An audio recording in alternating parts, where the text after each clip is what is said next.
but news broke about a church that archaeologists had uncovered in a community that they think may be the biblical town referenced as Bethsaida.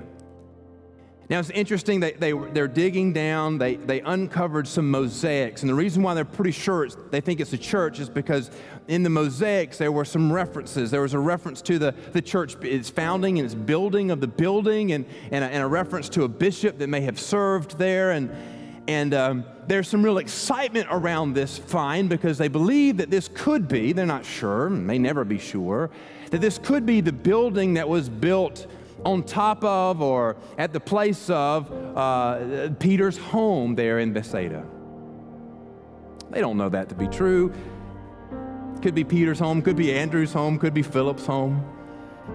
But we do know this, that what was there was a church, probably was active somewhere around 1,500 years ago.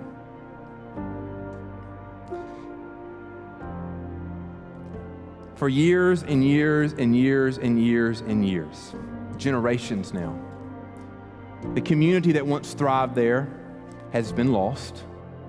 The buildings that once were prominent there have not only been reduced to ruins, but just time has covered over them with layers and layers of dirt. And even though archaeologists are excited to dig and discover and think about what this church may have been and who may have worshiped there, it's exciting to think about that. But the reality of it is that building no longer exists, that local congregation no longer exists, and it hasn't so long that that its place, that its existence has long been forgotten. I think that's a pretty helpful word for you and I today. There may come a day when this building no longer stands. There may come a day when this building no longer stands and time has marched on so long that there's not even any reference that it ever once was here. There may come a day when none of us are remembered, what we've done, what we did, or anything about our lives is remembered.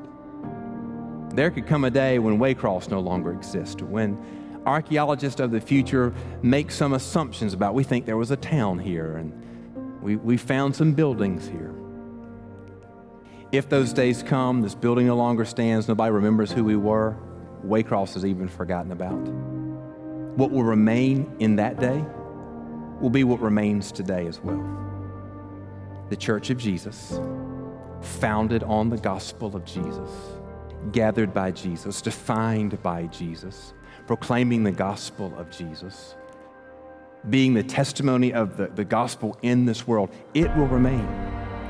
None of us remember the people of this archaeological find, but we identify with them because we're still preaching the same message they preached. We're still gathered by the same Jesus that gathered them. We're still doing the same thing that they did, believing in Jesus and faithfully walking in obedience to his commands. There is a connection between us and them, even though we don't know who they are, don't remember who they are, and will not know them until Jesus comes back and gathers us into heaven. The church, dear friends, remains. The church is prospered and sustained by the power of the living Christ. We are defined by Jesus. We are gathered by Jesus. We are sustained by Jesus to do the work of Jesus in this world. Dear friends, we don't put our efforts, our resources, our worries in the things of this world. We put our resources, our efforts, and our passions in the things of eternity. That is to proclaim the hope of Jesus to this generation and the next generation and every generation to come.